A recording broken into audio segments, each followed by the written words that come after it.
Hi,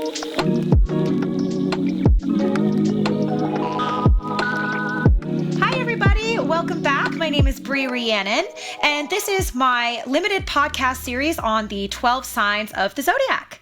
So today we will be talking about Sagittarius, but as per usual, as I've been mentioning throughout all of these episodes, we are really constructing the entire Zodiac wheel and learning astrology via the Zodiac through the axes. So we're learning each axis at a time. So I also will still be discussing Gemini today as well.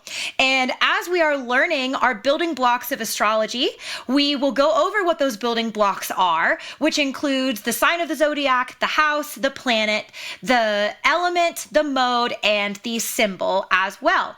So I'm also wearing an outfit in theme for each sign of the Zodiac. I know that most of me is like all hair, so I will move my hair out of the way and plug my fun outfit for today because Sagittarius rules long distance and global travel. And so I live in Denver, Colorado, which is absolutely not tropical and not the beach in any way, shape, or form. So I figured I would wear one of my very fun summery tropical vacation dresses. And I will also be posting all of these outfits so you can see them better on all of my little platforms where we can post photos on like Facebook and things like that. So anyway, let's get right into it as we talk about Sagittarius today.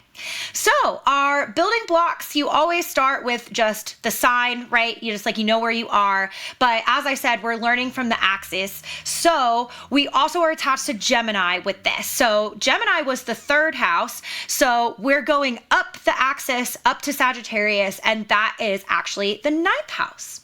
So with your first sign of not the first sign of the Zodiac, the sign that we're on today was Sagittarius, their first building block that you are going to take a look at is the house.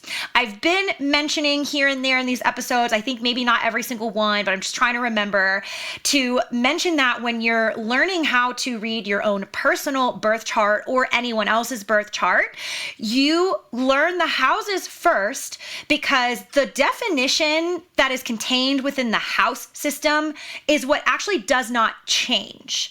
And what changes is actually based on your ascendant, which is why an astrologer will ask for your birth time and your location and all of the details whenever you're running a birth chart. And that is what changes the sign of the Zodiac per the wheel, and it starts to rotate. And so the sign of the Zodiac is really the flavor, the personal flavor within people's house systems, but the house system itself is the same for everybody. So that's why you always start with your building block when you're learning the 12 signs of the Zodiac with the first foundation as the house, okay? So the ninth house it's the house of philosophy. It is the house of higher learning. It's the house of kind of like finding the meaning of life, I think, is one of the really, really good ways to look at that. And so with it being attached to the whole axis with Gemini, what you're really seeing is this graduation of energy because Gemini rules duality, perspective, also local space, local perspective, short distance travel. It's your more local vicinity and the energy and information and the learning that takes place just in your more local contextualized energy around your own physical space and vicinity. So then on the other end of the axis with Sagittarius, you see the graduation of that energy, and it's how that house, moving from the third house to the ninth house, you end up in this house of expansion. Okay, so it's not just the house of philosophy, it's also the house of expansion. All types of expansion. Expansion can apply to absolutely anything at all. But what you're doing is you're taking what you learned, right, back in the third house with with Gemini, you're taking what you learned in the third house with Gemini, and then you go out into the world and you start expanding your perspective the more that you travel, the more that you explore. So it's also like a house of exploration in that sense, expansion and exploration when you're taking a look at the entire spectrum of frequency of the definitions and labeling system of energy within this entire house. So it's where we find the meaning of life. what we apply that to. That's where you get the philosophy, the higher learning, but it's also, you do see that graduation for the entire axis when it comes to learning in general by moving from the third house to the ninth house and knowing what the third house is first, because the third house is that more beginning stages of learning, and that you are the student and you become the student of life in the third house. And then you make all this graduation of energy and you travel to the ninth house, and then you use that expanded perspective to become the master of life. Okay. So when you're looking at the axis as a whole, I like to look at the third house with Gemini as the student, and I like to look at the ninth house with Sagittarius as the master. Okay. So this is also where you get, kind of certain like organizations such as universities, higher learning. You're looking at like higher perspective, expanded perspective.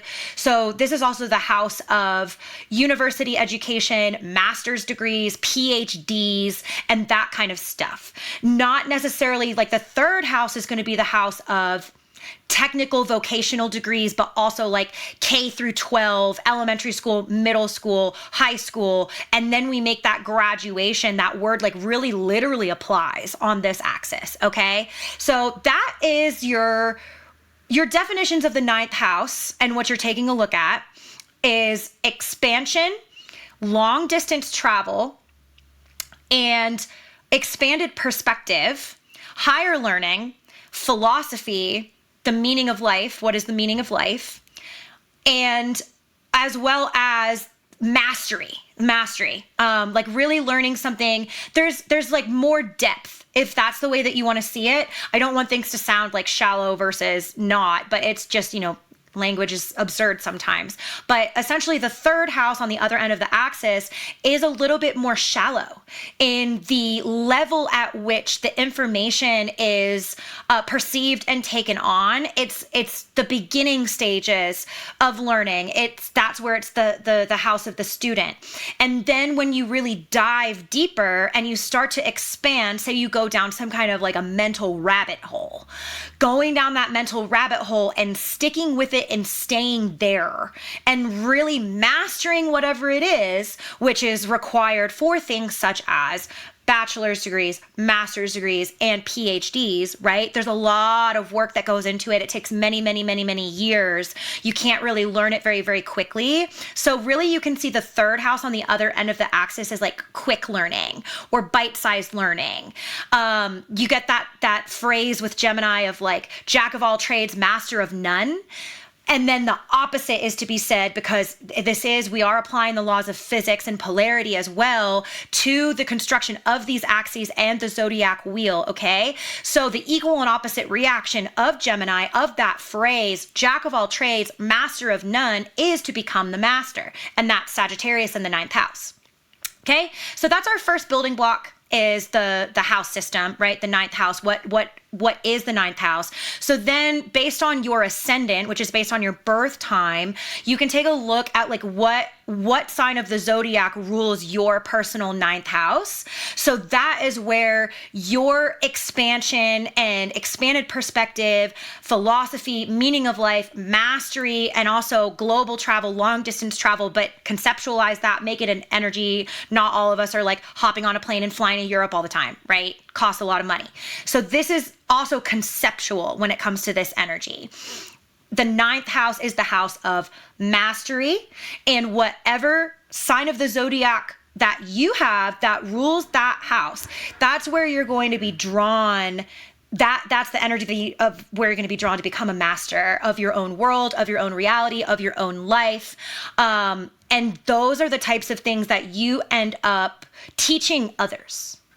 It comes back out of you. You end up teaching others. That is through the ninth house, is really how I see that, because you become a master of it yourself, and then other people learn that from you. So it's also this kind of like little flip-flop that takes place of that the third house in Gemini is like that house of beginning stages of learning. And like that's more like you learning life in that house, and like you're not the master yet. And then as you move through life, which is also a form of long distance travel over time, again, which is like a rulership of the ninth house, right? So I'm just connecting dots here. As you move through life and you become the master of your own life, your own reality, the things that you've gone through, the things that you go through are also where you find your meaning in life, your purpose in life. So see how we've got philosophy here, right? That's really what we're encompassing in the ninth house. And you become the master of all of that through your own experiences, which is you moving through space-time, which is space-time. So I view space-time, as over time, you have to apply a lot of time to it. That is the energy of long distance travel. Okay. So the ninth house is very, very conceptual. Like when we're even looking at it and describing it, because it's like we hear things like global travel, long distance travel, and we just apply that to my outfit and going from Colorado to the beach on a tropical vacation. And I did long distance travel with that.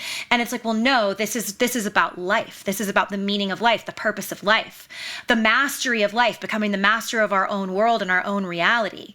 So when we really look at it that way, we kind of have to take some of like the way that we would conceptualize this and apply it in a much, much different way. And then that's how you can really understand the energy and the frequency of definition in the spectrum that is contained within the ninth house. Okay. So that's your first building block, like I said. And then your second building block that you're going to put on top of that. So it's like we started with Sagittarius. Okay, what house is that? That's the ninth house. What is the ninth house? Philosophy, meaning of life, mastery, becoming the master, expanded perspective, expansion. Okay, so now we're going to graduate to the next building block, and that is the planetary rulership. The planetary rulership for Sagittarius is the planet of Jupiter. So Jupiter is known as the planet of abundance. So that's where you get expansion again, because if it's the energy of expansion, that evokes the energy of the word more. Okay. So I want to really dig in when you get to Jupiter and any parts of the 12 signs of the zodiac that are ruled by Jupiter, because there is more than one. Like when we talk about Pisces, the ancient rulership of Pisces is Jupiter. So Jupiter as a planet, and I want to break down some of the traditional things that are associated with people learning astrology. I've mentioned this in some other episodes. I'm taking away any kind of gendered associations with things because it can get very unintentionally confusing. And Sagittarius is one of those signs that, so for example, traditional astrology is teaching everybody that all earth signs and water signs are feminine and all fire signs and air signs are masculine. And when we view things in terms of feminine versus masculine, we can have unintended bias that is associated with that just because we're human beings and we created society and culture and these systems and structures. And then those get built and induced within the mind and we have unintentional bias. And unintended bias is then a blockage to understanding. So Sagittarius is viewed as a very masculine energy and masculine sign. A lot of people use the word daddy even to describe Sagittarius energy, and that may be true and valid. However, I'm going to break a barrier a little bit because when we're learning by the axis and polarity and we're constructing each sign of the zodiac through the axis, and it's like a plus and a minus on the battery. Gemini is on the other end of the axis and it's a projective sign. So because the whole axis has to be one sign is projective and one sign is receptive, Sagittarius is actually a receptive energy. It's a receptive sign. So Jupiter as a planet is also both. Because when we get to Pisces, and once we get there, you'll see Pisces is actually a projective sign, okay? So that's why it's really important to learn these things not through gendered stereotypes and words associated with gender, but mechanical energetic direction. So you get that through electrical engineering principles, but also mechanical engineering principles. And really masculine, what you think is masculine, what that really means is energy that is just flowing out and away from you. It is projective energy, okay? So it's just moving this direction, moving out and away from you. And then receptive is just simply the equal and opposite reaction to projective. So then it starts to move the opposite direction, and it's moving in a receptive way. This is really important when it comes to understanding Sagittarius and the ninth house as a receptive energy, as a receptive house, a receptive sign of the zodiac, as well as Jupiter becoming the receptive version of that energy, because people probably view abundance as more projective, or there's like maybe the word chasing could be associated with that like you're chasing abundance, you're chasing, because we do associate money with abundance, right? And abundance is more than that. And it really is just the energy of expansion and the word more, okay? And then the other thing that I want to deconstruct today when I'm talking about Sagittarius in particular and Jupiter, the rulership of Jupiter, is that astrology has a tendency to teach people that planets and signs are either benefic, meaning beneficial, or they are malefic, meaning malicious. I'm gonna say no to that. And we're not gonna do that, because what you're doing is you are, at that point, you're personifying the energy. Personifying the energy then adds like intention rather than impact. And I like to espouse impact over intention. You should always be understanding things in terms of impact. And even just like person to person, you can have the best intentions in the world and you can still hurt somebody. And then you can be like, well, I'm so sorry that like it wasn't my intention to hurt you, but the impact is that you did. And so that's why you're apologizing, okay? So really, in the human experience, we operate, whether people understand it or not, and it's just we should be operating under the philosophy of impact over intention. And here I am talking about a philosophy in the house of philosophy, okay? And the sign of philosophy. So I want to do the same thing when it comes to these signs of the zodiac and especially their planetary rulerships, because Jupiter as a planet, all astrologers are like, oh my gosh, Jupiter is so benefic. It's so amazing. It's luck, prosperity, and abundance. It's only good things. Nope. Nope. There's duality. We're on the axis where Gemini rules duality, okay? So we got to focus on this. We got to focus that nothing is positive or negative. Nothing is inherently good or bad. Nothing is inherently good versus evil. Everything just is, okay? And here we are expanding that perspective of duality and applying the philosophy to it, right? And so there's this philosophy of Jupiter just being oh so amazing and benefic and luck and prosperity and everything that you love and adore. And it's just like, guess what? There's a shadow side to everything. And the shadow side to Jupiter are things like gluttony and greed. And you're applying the word more to all of these things, because Jupiter, really you need to reduce Jupiter down to the energy of expansion. More than anything. It is just a huge energy that is constantly growing and expanding and going out and just like more. Like that's what the energy of Jupiter really is. So even though more can sound lovely and amazing of like, I want to make more money, I need to make more money, more, give me more money if we're associating it with money. Well, guess what? That's where now we're into the territory of the billionaires, right? Now we're into the territory of the hoarding of resources. Now we're in the territory of absolute greed and gluttony. And those are baked into the 7 deadly sins and the stuff that we were told not to do, but we're doing it, right? That's still Jupiter. And that's in the shadow side of Jupiter. And that's right here. That's in this section of the zodiac with Sagittarius and the 9th house and Jupiter. And that's why I'm having you learn through these building blocks.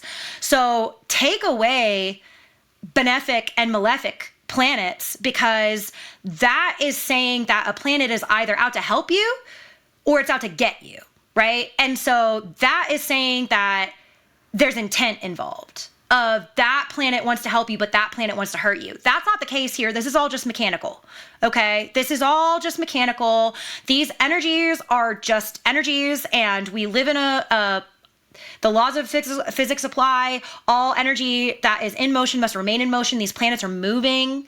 They cannot stop. We are living on a flying, spinning rock. We are all just moving. And then that's really found here in the energy of Jupiter and expansion, because that is a lot of movement.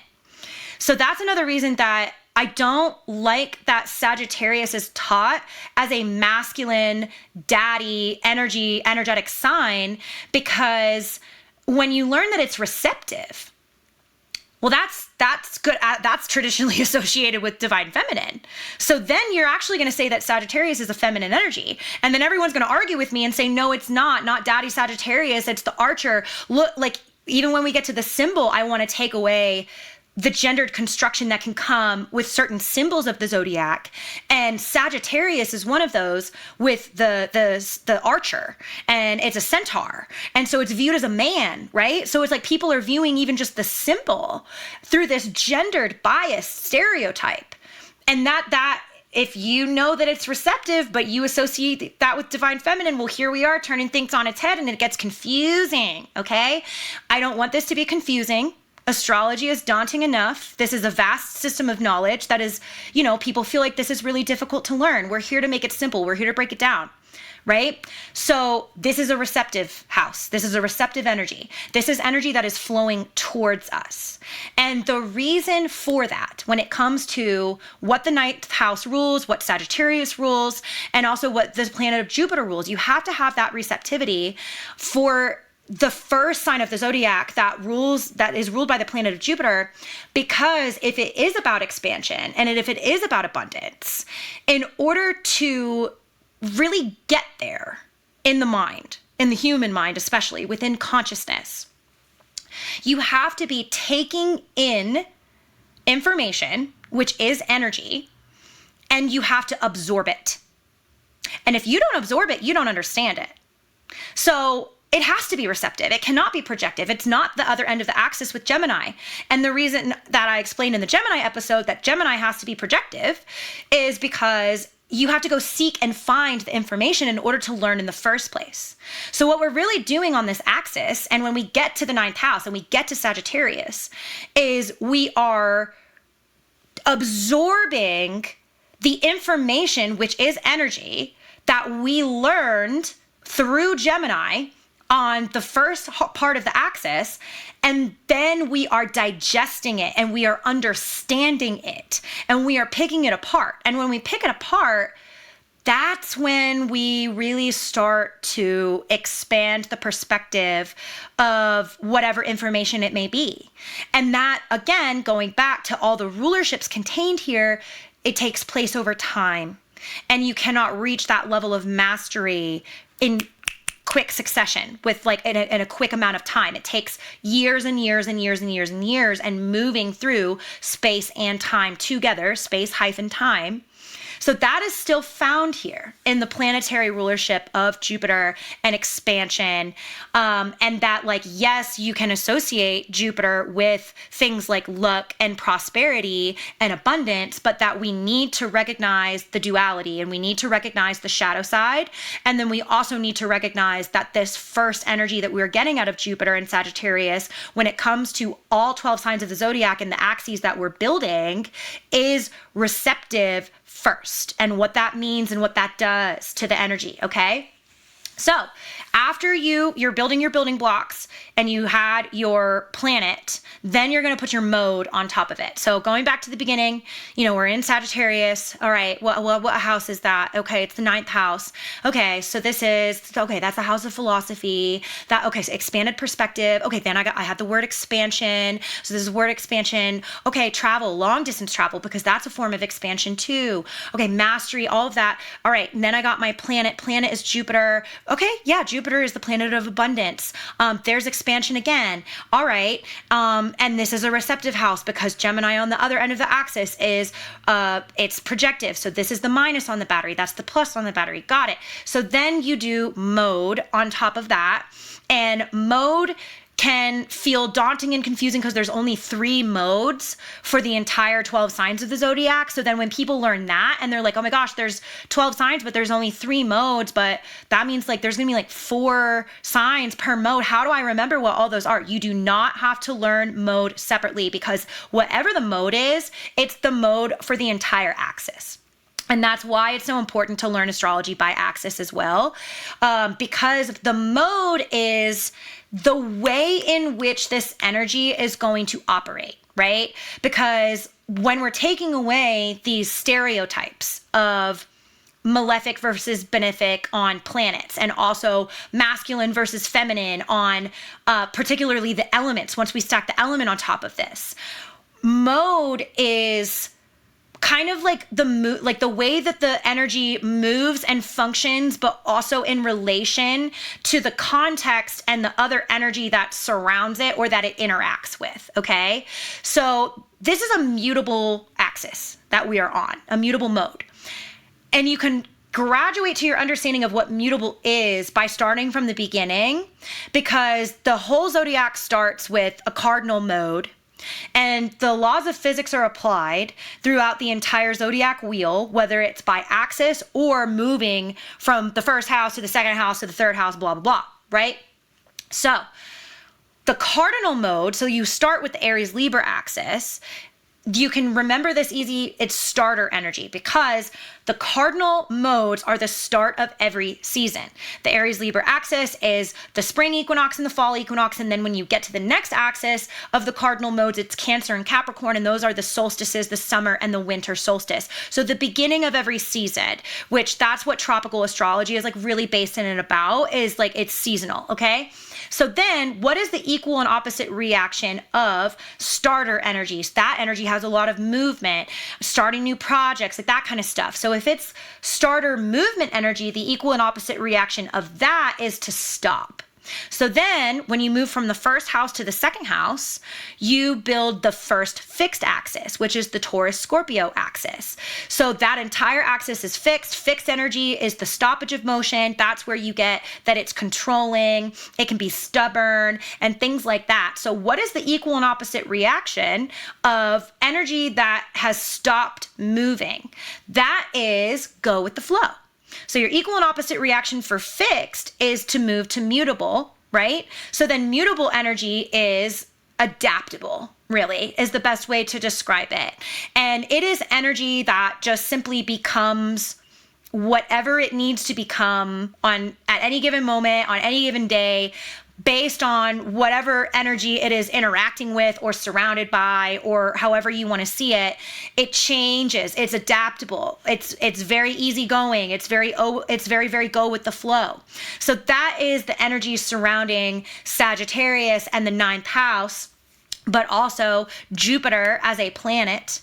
And then after that, you're going to apply the element on top of it. Okay. So the element for Sagittarius is fire. You can always remember this by axis as well. Like we are never doing like earth and fire on the same axis. Like it's always air and fire. And then it's always earth and water, like on every, like just as far as the construction of the zodiac wheel goes. That's how you can also remember these elements a little bit better. I don't think I've plugged that yet until this episode, but just to let you guys know. And it makes sense to do that by axis. And with air and fire in particular, you can view that as combustion, because fire also needs air. It needs oxygen. Of like, if you have a candle and then you put the top on it, that fire just like goes out immediately. So fire needs air in order to function. Okay. So you can apply some more science to this just by knowing that that's how this stuff works. Okay. Combustion is really, really useful because combustion is also needed for propulsion.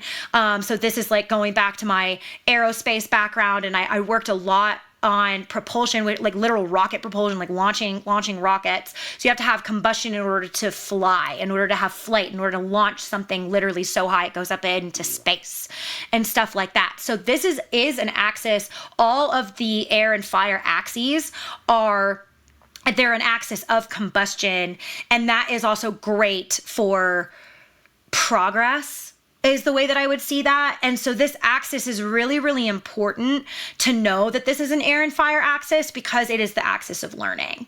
So in order for this to be the axis of learning and going from being the student of life over on the other end of the axis to the master of life, you do have to be interacting with combustion and experiencing propulsion, which gives you movement in order to travel, in order to take in information that exists outside of you in order to learn, and then in order to arrive here at the ninth house in Sagittarius with this house of philosophy and expanded perspective and what is the meaning of life and becoming the master of your own life and your own world, so that then you can become the teacher to others by going back to the other side of the axis, and people get that other energy from you. Okay.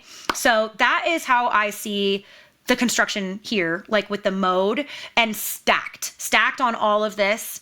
So as a fire sign, fire always rules action. Okay. So it's always the element of doing, but this is, remember, it's receptive. So if we go back to the first fire sign that we learned about, and it's Aries and it's projective, that's a different flavor of that element because it is moving out and away from you. So Aries, and remember, it's ruled by Mars, which is also the planet of doing, but we don't have that here. This is different. This is Jupiter. Okay. So it's just changing the flavor and the mechanics a little bit of the way that things are. And remember, this is receptive. So it's like, this is a receptive house, receptive energy with Sagittarius, but it's fire.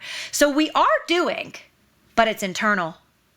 It's in it. And it's like, that's where you get that philosophy aspect of this and this expansion of perspective and understanding and becoming the master of your own world and reality. That requires more of, even though you are doing, less like physical motion and less of this like projection of energy out and away from you. It's a lot more internal in order to arrive at this just like, Aristotle level of understanding of the world, or Carl Jung, or like anybody that we view as just these absolute masters who live down here on earth, and the way their thought processes and what they taught everybody, that their energy and the way that we view them is viewed here in Sagittarius and the ninth house, and being ruled by Jupiter, being receptive, but still being a fire energy. There's passion behind that.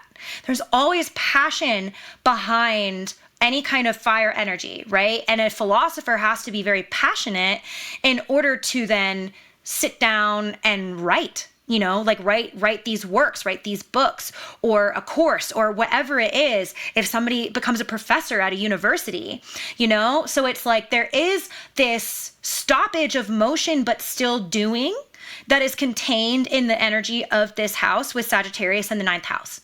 So those are your primary building blocks. That's what you always want to start with. You start with, okay, where am I on the sign of the zodiac? But what house is that? This is the ninth house. What are all of those rulerships in the spectrum of frequency of definition and labeling system? All right, ninth house, this is the house of philosophy, the meaning of life, purpose, all of this information that we learned and what we're going to do with it and what we came to do. That's this house, but it's also expansion, expanded perspective, and long distance travel comes in with that, and expansion. And then you stack your planet on top of that. So what's my planet? It's Jupiter.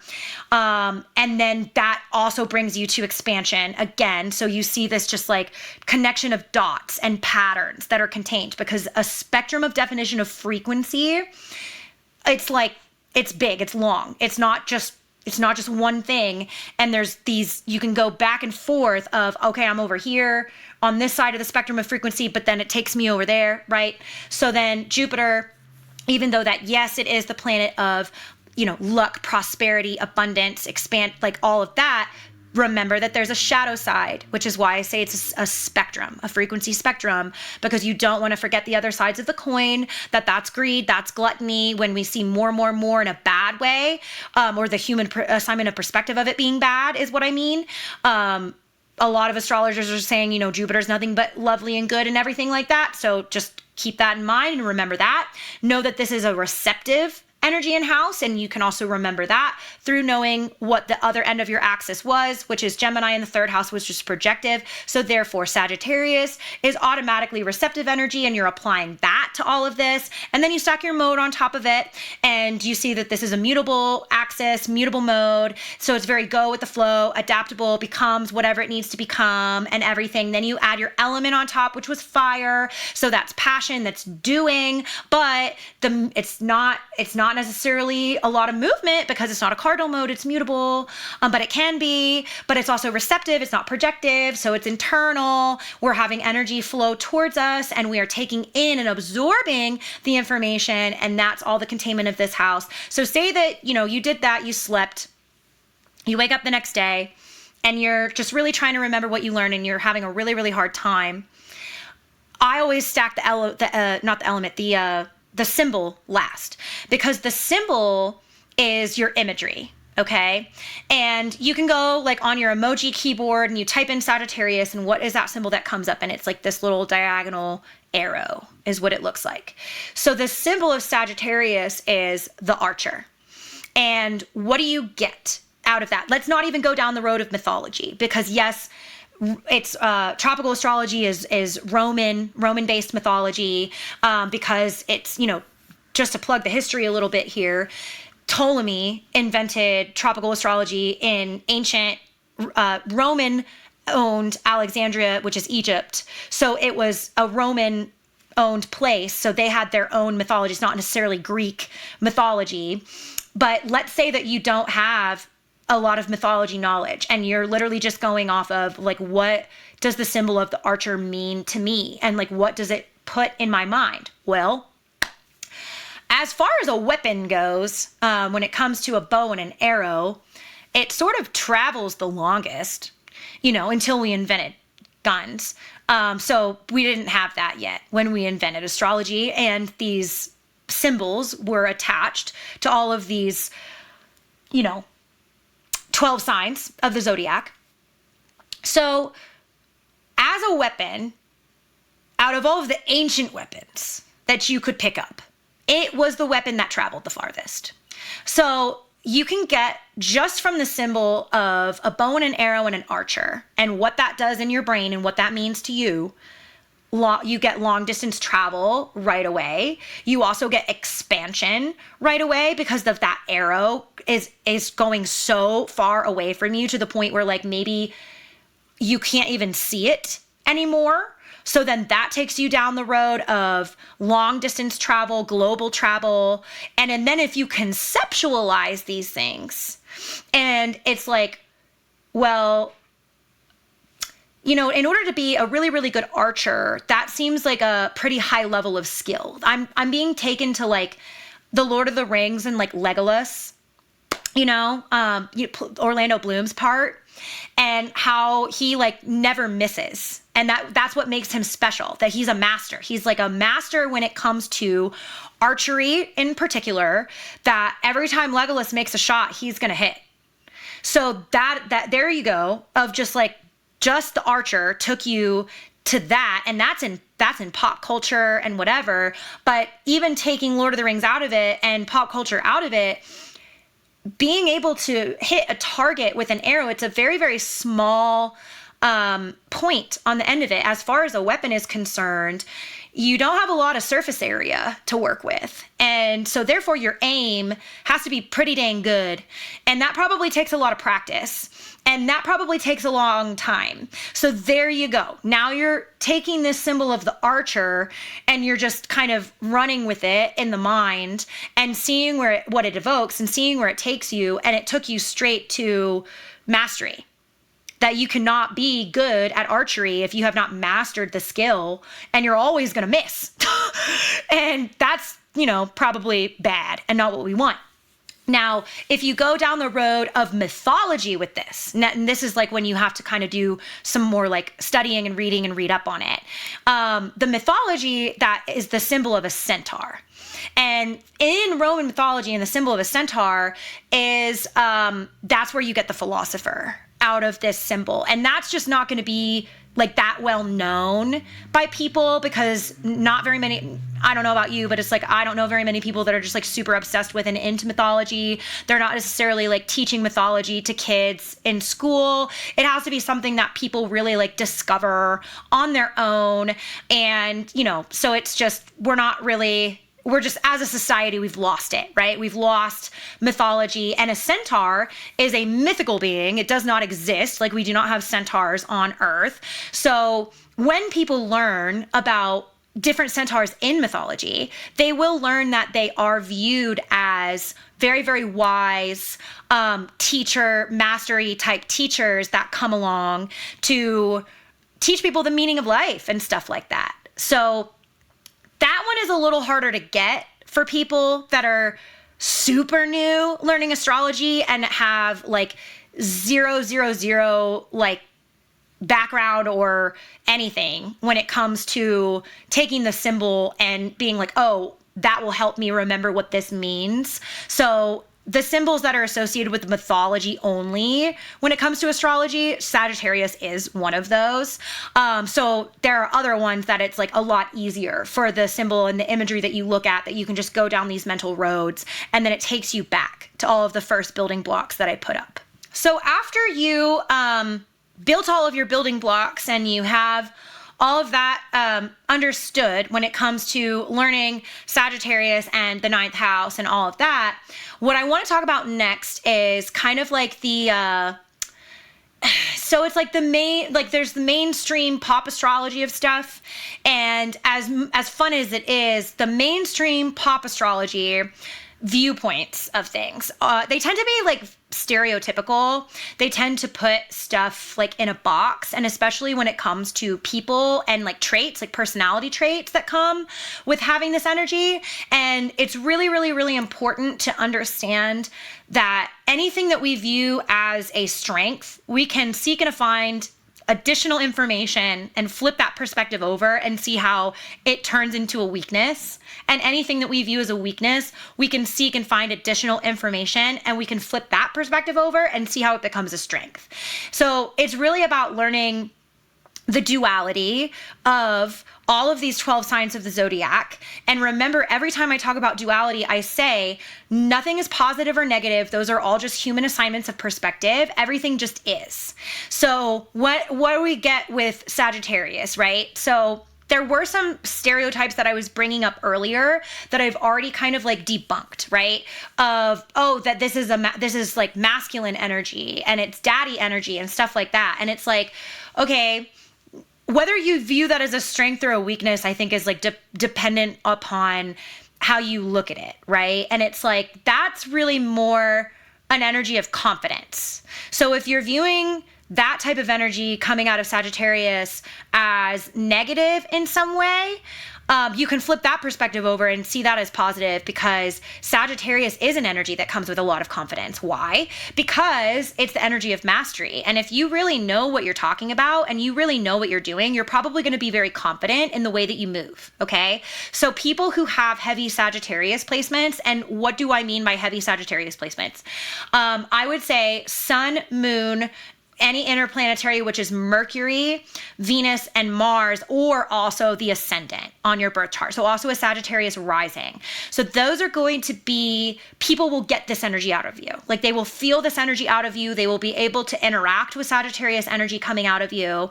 So there are some times that Sagittarius, people with Sagittarius placements are also labeled, that confidence can then translate into ego problems.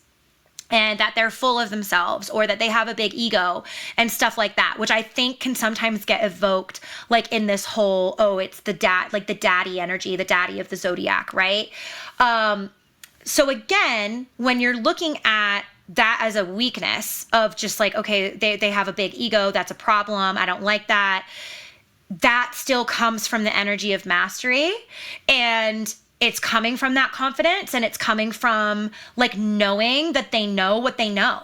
and that like they really know their stuff, and that they're correct and they're not wrong. And it's like they're coming correct, like in their own mind, which then is like people reading that like as, oh, they have a huge ego because they think that they know everything, or they're a know-it-all, or they think everybody else is stupid, or they think everybody else is wrong and that they know better. And like that energy can come out of this, and that those are kind of like the stereotypes that mainstream or pop astrology might pull out as traits for people with Sagittarius, that we can see through the rulerships is it actually a weakness? Is it actually, if somebody like is a master of their own world and their own reality, and they're really, really confident because of that, is that actually a weakness?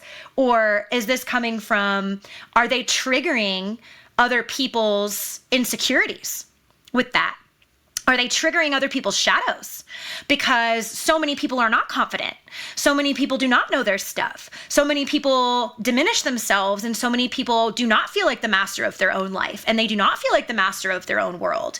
So then when they interact with somebody that does carry that energy of I am the master here in the room, that makes other people feel a certain way, because all relationships are mirrors, all energy is a mirror. And so that energy coming across, all of those like insecurities just like bubble up to the surface of like, I don't feel that, I'm not confident, and I don't know anything. And like this person is so like well put together and smart, and they really know a lot, and like I don't. And then we project, and then it's like, oh, Sagittarius, this person has a big ego, or they're know-it-all, or they whatever it is, right? So I just kind of want to like lay that out as to how we can receive energy from somebody else that even triggers us and triggers our own shadows and triggers our own insecurities. And I think that Sagittarius is like a really, really big energy that can do that to people. And the other stereotype that I'm pulling out is they're always labeled as having commitment issues. So let's explain that and like where that's coming from. So Sagittarius energy being viewed as having commitment issues comes from that energy of long distance travel existing within their energy. But remember, it's also receptive. So they're also like taking in all of this other exterior and external energy around them all the time and absorbing it. And so that can definitely translate as perhaps having a wandering eye, especially within relationships and especially within romantic relationships. They can kind of be appearing to always have their head turned by like someone else or something else, or like something along those lines.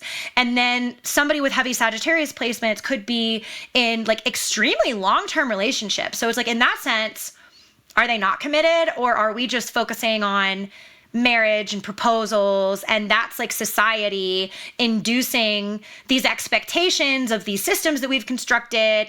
And yes, there are Sagittarius people. I'm pulling out, there was a bachelor, and now I'm not going to remember his name. Oh no. And I'm like such a fan of the show. I'm such a fan of the show, and it's, I'm not going to recall his name, but he was like a more recent guy, like a couple of seasons ago. And yeah, I'm not going to remember his name, but he had a huge Sagittarius stellium I saw. And literally like the premise of like the way that his season ended was that as a bachelor, he was he was more torn than any other bachelor in history between his last two ladies, between his last two picks. And it was just like such a masterclass in Sagittarius energy of how this man like could not commit. And like he ended up like committing because the show made him commit, and it like didn't work out type of thing. And just as an astrologer, and I was watching this, I was like, wow, like what a Sagittarius stereotype. But I feel like he had like, it was like almost all of his inner planets, like not his moon. He was a Capricorn moon. So this is going to bug me that it's like, here I am not remembering. I should have like, didn't know that I was going to talk about this and look this up on this podcast, but I cannot remember this guy's name. And yeah, he couldn't commit. So this is a Sagittarius stereotype for sure. And it's really just like that energy of expansion that they have. They're always like having more information come in and absorbing more and more information. And that never ends and that never stops. And you can imagine if you are constantly, because remember this sign is receptive, receiving more and more information, that your mind can then change, right? Your perspective can then change. If your perspective is constantly expanding, that can definitely result and manifest in looking like a commitment issue. But they can also be incredibly passionate. So then that's very confusing for the person that is involved, because they're a fire sign, is fire energy. So it's like they're exhibiting all of this passion, and that is a level of commitment in order to be passionate about someone like that. But then the other person on the other receiving end of this is just like, well, why can't you propose? Why can't you marry me? Why can't you like commit? And Sagittarius does have a little bit of a tendency to like just be like, well, you know, what if I change my mind a lot? And like, what if I'm going to change my mind? And like, nothing is permanent for Sagittarius, because if you're looking at the energy of expansion and this energy of constantly like long distance travel energetically, and more, go back to Jupiter, right? Of like more abundance energy. Yeah, that is going to result and manifest as commitment issue. So Sagittarius in detriment can display as this commitment issue. And how do they ground that, right? How do they overcome that? How do they turn this, what we are talking about or viewing as a weakness, even though I'm dictating how this is still a strength, right? So it's just, again, it's a perspective.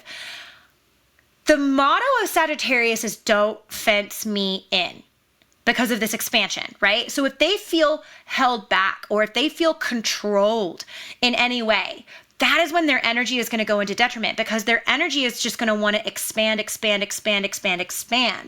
So the way that they need to be grounded is in the other end of the axis. And that is, they need to not feel controlled, because Gemini can't feel controlled either. And once they can deconstruct from the perspective of being controlled, what they really need to do is bring it in and hone it in. And that is how Sagittarius energy, when it goes into detriment, can ground. And that is automatically through the other end of the axis of Gemini and the rulerships of Gemini, and that spectrum of frequency of what Gemini rules, and also changing the energy a little bit. They need to go from the receptive energy to the projective energy. So they need to actually, it's going to sound really funny to say this, in order to expand their perspective to get out of a blockage such as the fear of commitment, because they feel controlled and they feel like they're not going to be able to continue expanding in their life. And they're saying, don't fence me in, don't put me in a box, let me continue to explore. What they're really doing is they're kind of missing the forest for the trees a little bit. So their perspective is like so large and so high because of Sagittarius being this like philosopher, meaning of life, mastery, all of this stuff. And it's just larger, plus it's the energy of expansion. So that's why we need to rein it in, hone it in. So that's Gemini, which is, instead of global travel and long distance travel and taking in all of the energy that you had to go far and wide in order to find it and get it, in order to expand your perspective, it becomes local. It becomes that third house energy of local space. And then they need to take into account some of the energy that they're missing out of the information of just like, are they actually being controlled?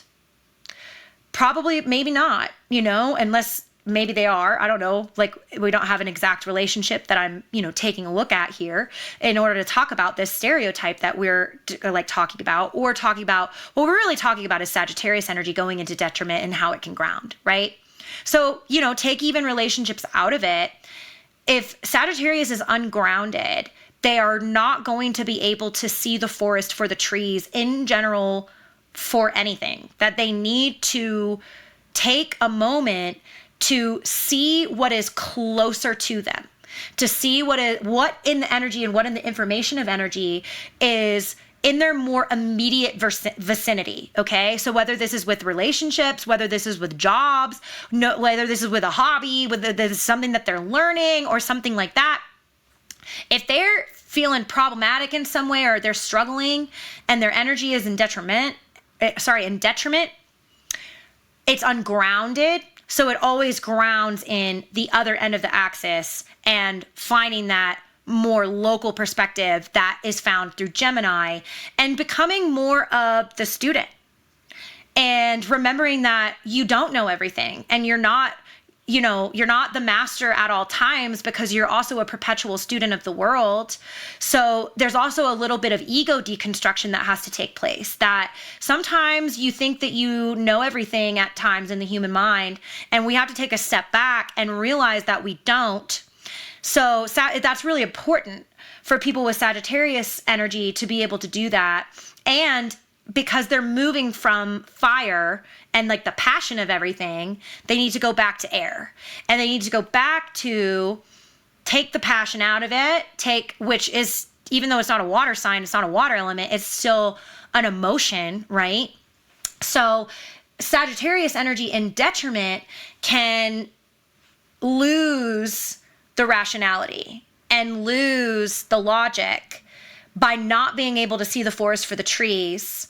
And they need to come back to that. And they need to, it's a little bit convoluted, because it's like, as a philosopher, is that intellectual energy? Yes, sure. But as Sagittarius, it's also very, very different, because it's a completely different element, because it's fire instead of air. So they're always going to become grounded in air. So it's like, because fire is action, doing, passion, and all of those things, your spark of life and your inner flame, then you have to become grounded in the rationality and the logic and the intellectualism in order to actually induce what needs to be induced into your expanded perspective for things to be able to make sense. Okay. And this is also how they ground the energy of their constant expansion that they are living within at all times. Well, I think that is, I think that's everything that I really wanted to cover today when it comes to understanding this sign of the zodiac, and also the house and the planetary rulership and everything else.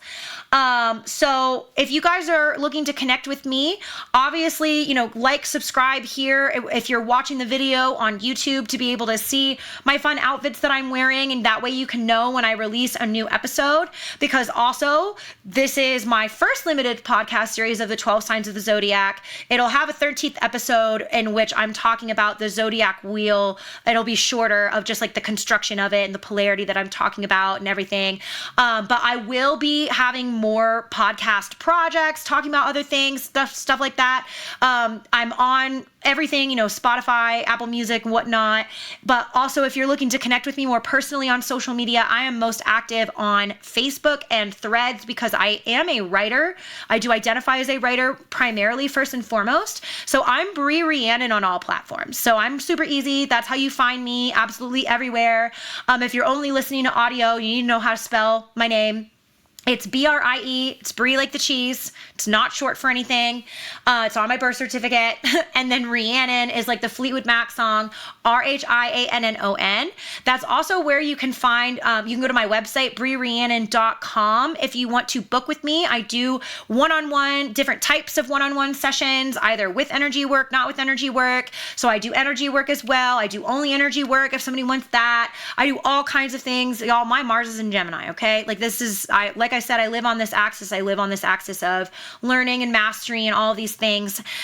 So I also have year-long programs and packages, because if you really, really want to dive deep with me, it does take an entire year. And I meet with people, a couple times a month. I'm doing energy work once a month. It's very much like an onion layered. So it's very, very Sagittarius. It's expansion. So I can talk about that a little bit. But I think that is kind of all of my stuff. Oh, my digital products, I have that too. So if you're looking for like self-guided work, I have a few digital workbooks that are out that are very, very, very affordable, that can help you with your own self-discovery and spiritual discovery, helping you learn your soul's purpose, gifts, and lessons, reading your own energy. I have a shadow work guide out that focuses on ages 12 through 19. So it's kind of like taking you back through when we got the most traumatized after our hormones hit and everything, and how our inner adolescent, our inner teenager gets in the driver's seat to prevent us from moving forward in life. So in the energy of expansion and expanded perspective, I can also plug that type of stuff as well. But I think that is pretty much it when it comes to me. So make sure you're subscribed.